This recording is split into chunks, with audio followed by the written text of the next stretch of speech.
Olá pessoal, tudo bem? Tudo certo? Tudo ok por aí? Existem evidências de que Moisés e os israelitas vagaram 40 anos no deserto? Nós precisamos ter em mente que temos pouca evidência arqueológica e quase tudo de história antiga. O que sabemos é por historiadores e algumas vezes achados arqueológicos validam o que sabemos pelos historiadores.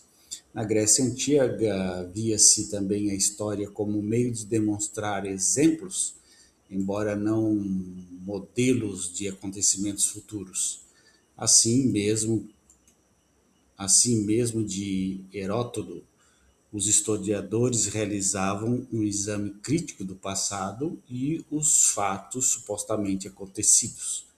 O pai da historiografia, Heródoto, assim o expressa: realmente ignoro se isso é verdade, simplesmente consigno o que relatam. Quanto às fontes, existiam Quanto às fontes, existia uma preponderância das fontes orais sobre as escritas. Nas origens da historiografia, era quase obrigado o uso de fontes orais, pois os gregos antigos não dispunham de suficiente material de arquivo ou bibliográfico. Contudo, quando já foi possível trabalhar com os fundos das bibliotecas, os historiadores continuaram preferindo a tradição oral e até mesmo criticaram os que apenas trabalhavam com fontes escritas, como, por exemplo, Tineu. Adicionalmente, se tem de considerar que os gregos não costumavam conhecer línguas bárbaras, portanto, Heródoto não sabia entender por si mesmo as crônicas orais, embora também não mostrasse interesse por conhecê-las.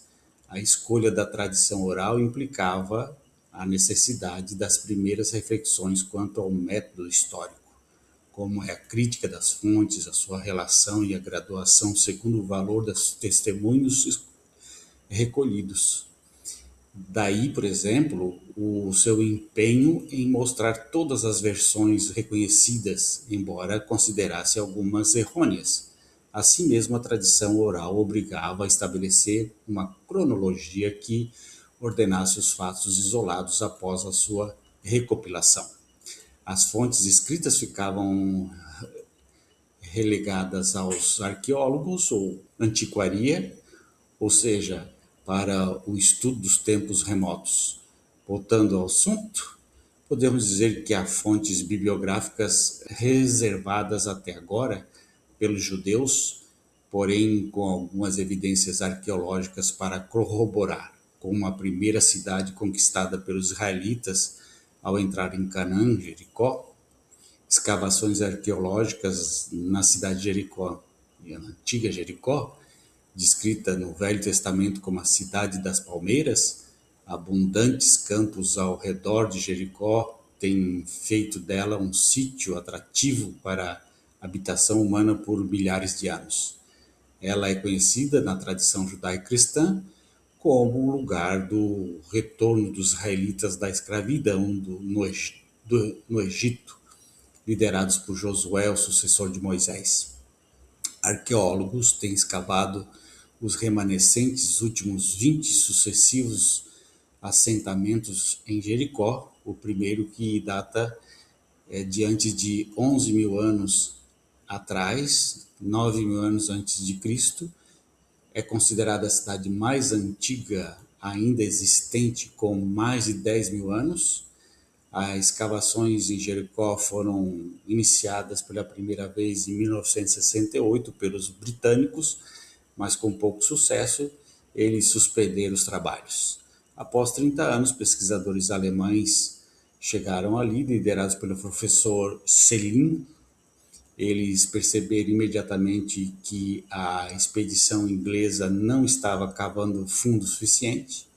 Tendo começado suas escavações em 1908, os alemães quase imediatamente toparam com uma antiga muralha na cidade. E considerando a cidade mais antiga ainda existente, com mais de 10 mil anos, É considerada Jericó a cidade mais antiga existente, com mais de 10 mil anos. As escavações em Jericó foram iniciadas pela primeira vez em 1868 pelos britânicos, mas com pouco sucesso eles suspenderam os trabalhos. Após 30 anos, pesquisadores alemães chegaram ali liderados por professor Selink.